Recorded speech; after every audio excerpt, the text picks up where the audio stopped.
Hello guys, welcome back to my channel creative story में आपका स्वागत है। गाइस, अगर आपको मेरी स्टोरी पसंद आती है तो please like share and comment करके ज़रूर बताइए कि आपको मेरी स्टोरी कैसे लग रही है। और जो भी मेरे चैनल पर नए आ रहे हैं प्लीज़ मेरे चैनल को सब्सक्राइब करें। Thank you.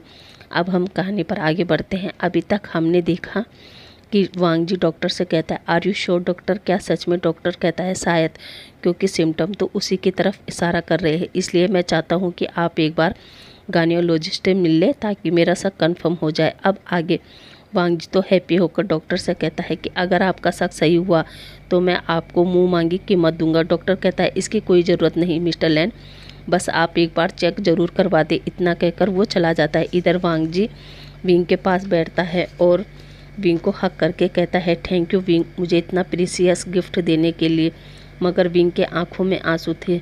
वांग जी को जब एहसास होता है कि विंग रो रहा है, वो विंग को छोड़ता है और उसे रोते देख विंग से कहता है, विंग क्या हुआ? विंग वांग जी से कहता है, वांग जी सब सही होगा ना? वांग जी समझ जाता है और वो विंग को हक करके कहता है, मैं समझ गया विंग, तुम चिंता मत करो। इस बार कोई भी तुम्हें और बेबी को हट करने के बारे में नहीं सोचेगा। और रहा हमारे पहले बेबी का सवाल, तो वो हमेशा हमारे दिल में रहेगा। मगर अब हमें इनके बारे में सोचना है जो तुम्हारे बेली में है। विंग के फेस पर एक स्माइल आती है और वो वांग जी से कहता है, लंजा तुमने सुना नहीं डॉक्टर ने क्या कहा? शक है कि मैं प्रेग्नेंट हूँ, ना कि श्योर किया है। वांग जी कहता है तो चलो। विंग कहता है कहाँ? वांग जी कहता है कंफर्म करने के लिए, और फिर हम उन्हें हॉस्पिटल में देखते हैं एक गायनेकोलॉजिस्ट के पास, जो विंग से कहती है विंग मेरे साथ चलिए। विंग उस डॉक्टर के साथ जाता है। वो डॉक्टर विंग का अल्ट्रासाउंड करती है और फिर विंग से कहती है, सच में आप ट्विंस बेबी से प्रेग्नेंट है। विंग ये सुनकर हैप्पी हो जाता है। विंग डॉक्टर से रिक्वेस्ट करता है कि ये बात आप वांग जी को मत बताना, ये बात मैं खुद वांग जी को बताना चाहता हूँ। डॉक्टर ओके कहती है और दूसरे पेशेंट को देखने लगती है। अब विंग बाहर आता है। वांग जी विंग को देखते ही विंग से कहता है, विंग क्या हुआ? क्या आया रिपोर्ट में? विंग एकदम गुमसुम। विंग को ऐसे गुमसुम देखकर वांग जी को लगता है कि शायद विंग प्रेग्नेंट नहीं है। वांग जी विंग को हक करता है और कहता है, विंग तुम टेंशन मत लो, हम दोबारा ट्राई करेंगे और वो भी अच्छे से।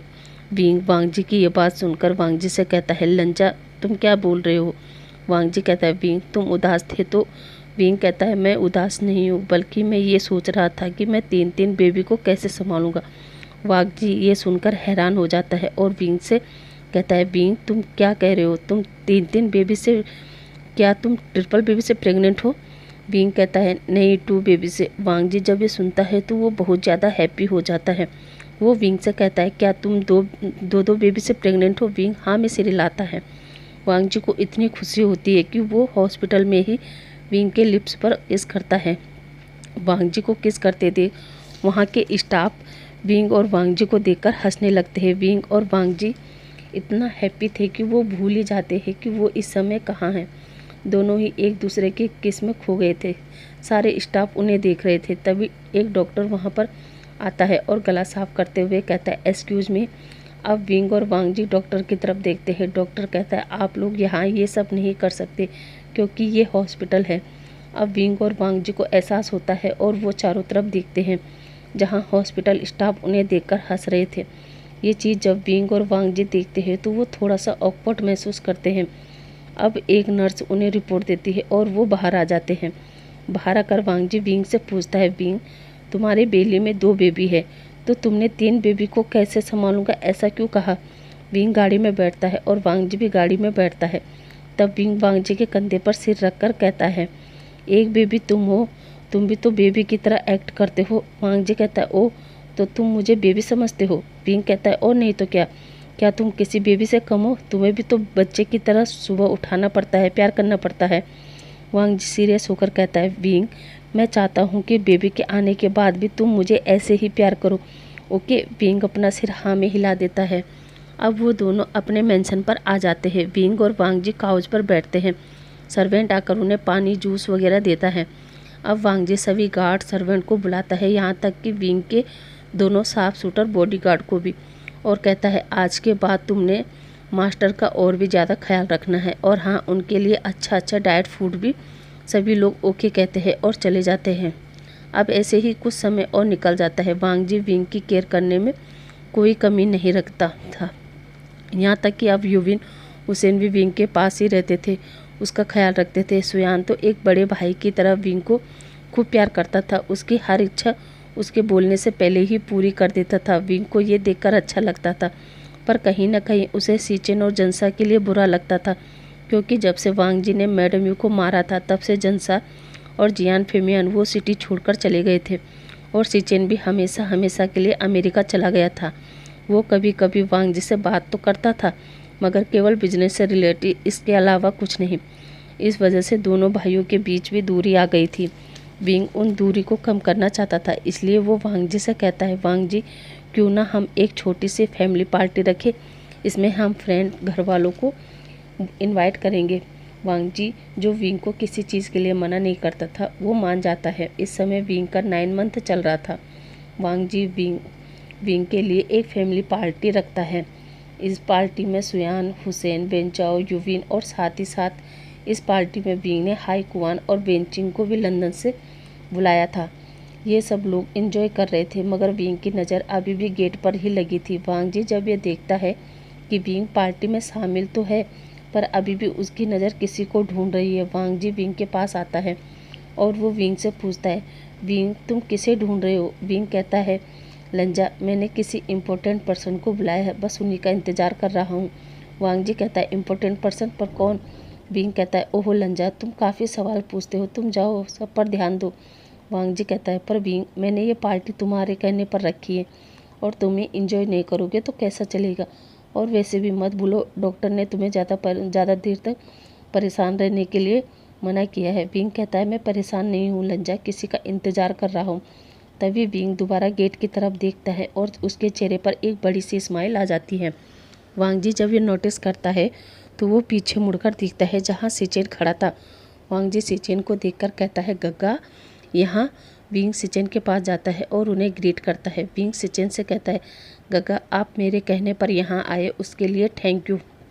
सीचेन कहता है, विंग आखिर तुम्हारी इतनी बड़ी खुशी को सेलिब्रेट करने के लिए मैं क्यों नहीं आता?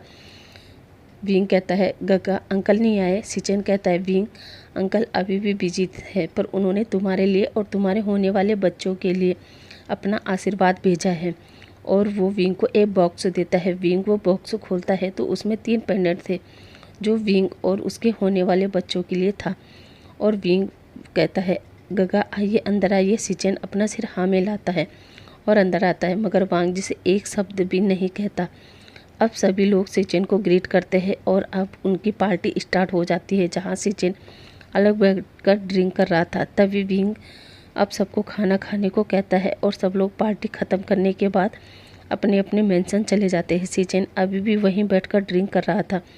अब सबके जाने के बाद वांग जी विंग को रूम में ले जाता है और उसे आराम करने को कहता है और फिर विंग से पूछता है, विंग तुमने गग्गा को यहाँ क्यों बुलवाया? तुम जानते हो ना गग्गा मुझसे नफरत करते। विंग वांग जी से कहता है, नहीं वांग जी, गग्गा तुमसे नहीं बल्कि माफिया लैन वांग जी और उसके गुस्से से नफरत करते थे, क्योंकि हमेशा तुम्हारे गुस्से की वजह से गग्गा ने सफ़र किया है और आज भी कर रहे हैं। इसलिए आज मैं चाहता हूँ कि तुम गग्गा के पास जाओ, अपनी गलतियों के लिए माफ़ी मांगो और हाँ सबसे बड़ी बात, उनके भाई बनकर जाओ, उनका लंजा बनकर उनसे मिलो। देखना वो तुम्हें माफ़ कर देंगे। और ये सब मैंने तुम्हारे लिए किया है लंजा, क्योंकि मैं नहीं चाहता कि मेरी वजह से तुम अपनी फैमिली से दूर रहो। फैमिली से दूर रहने का दर्द क्या होता है मैं समझता हूँ, और ये भी कि गग्गा तुम्हारे लिए केवल गग्गा नहीं बल्कि मॉम, डैड, फ्रेंड, यहाँ तक कि तुम्हारे मेंटोर भी है। इसलिए वांग जी जाओ और आज दिल से उन्हें यकीन दिलाओ कि तुम बदल चुके हो। वांग जी विंग की बात सुनकर हाँ में सिर हिलाता है और फिर विंग के फोरहेड पर किस करता है और बाहर आ जाता है। और फिर वो भी ड्रिंक लेकर अपने गग्गा के पास बैठ जाता है। कुछ देर तो दोनों साइलेंट थे, इनफैक्ट एक दूसरे की तरफ देखते भी नहीं। फिर वांग जी को विंग की कही बात याद आती है कि वो तुमसे नहीं नफरत नहीं करते बल्कि तुम्हारे गुस्से से करते हैं। यही सोचकर वो अपने मुंह से शब्द निकालता है, गग्गा। सीचेन अभी भी ध्यान नहीं देता। अब वांग जी अपनी जगह से उठता है और बिल्कुल सीचेन के पास जाकर बैठ जाता है और इस बार वो अपने गग्गा का हाथ पकड़कर कहता है, गग्गा आई एम सॉरी, प्लीज़ मुझे माफ़ कर दे। मैं जानता हूँ कि मेरे गुस्से की वजह से आपने बचपन से लेकर अब तक बहुत कुछ खोया है, मगर गग्गा प्लीज़ इस बार मुझे माफ़ कर दे और मुझे एक और चांस दे दो। इस पर सीचेन एक स्मग लेकर कहता है, वांग जी बंद करो अपना ये नाटक और ये दिखावा। वैसे भी मैं यहाँ केवल बिंग के कहने पर आया हूँ, ना कि तुमसे मिलने, और सुबह वापस चला जाऊँगी, इसलिए रहने दो, मुझे कुछ भी नहीं सुनना है। ये सुनकर अब वांग जी की आंखों में आंसू आ जाते हैं। अब सीचेन वहाँ से उठकर जाने लगता है। तभी वांग जी सीचेन को पीछे से हक करता है और सीचेन को सॉरी कहता है और काफ़ी ज़्यादा रोता है। वांग जी को ऐसे रोते देख सीचेन का दिल पिघल जाता है और वो पलटकर वांग जी को हक कर लेता है। वांग जी सीचेन से कहता है, आई एम सॉरी गगा, मैं अब आपको कभी भी कोई ऐसा मौका नहीं दूंगा कि आपको अपने लंजा पर शर्मिंदा होना पड़े। प्लीज़ गगा, मुझे एक बार माफ़ कर दीजिए। सीचेन भी ओके कह देता है। अब सीचेन वांग जी को दोबारा चेयर पर बिठाता है और दोनों भाई आपस में बातचीत करते करते ड्रिंक करने लगते हैं। विंग ये सब ऊपर से देख रहा था, उसके आंखों में भी आंसू थे पर होंठों पर एक प्यारी सी मुस्कान। अब वो दोनों भाई को वहाँ छोड़कर लेट जाता है। अब अगली मॉर्निंग जब सर्वेंट सुबह सीचेन और वांग जी को देखते हैं तो वो उन दोनों को साथ देखकर शॉक थे, क्योंकि सीचेन ने वांग जी को एक बेबी की तरह कडल किया था और दोनों ही वहीं काउच पर सो रहे थे। अब सीचेन की आंख खुलती है तो देखता है कि वांग जी ने उसे कडल किया है। वो आराम से वांग जी से हटता है और वांग जी को वहीं सुलाकर अपने रूम में जाता है और फ्रेश होता है। तभी विंग सीचेन का रूम नॉक करता है। सीचेन विंग को देखकर कहता है, अरे विंग तुम आओ, अंदर आओ। विंग अंदर जाता है और सीचेन को गुड मॉर्निंग कहता है और उन्हें कॉफ़ी का मग देता है। विंग सीचेन को थैंक यू कहता है कि उन्होंने वांग जी को माफ़ कर दिया। अब विंग कहता है, प्लीज़ गगा, मुझे भी माफ़ कर दो, मेरी ही वजह से आप और जनसा दूर हो गए। सीचेन कहता है, ऐसी कोई बात नहीं विंग, तुम्हारे वजह से कुछ नहीं हुआ, शायद मेरे ही नसीब में प्यार नहीं था, इसलिए तो पता नहीं जनसा और जनसा के फादर कहाँ चले गए।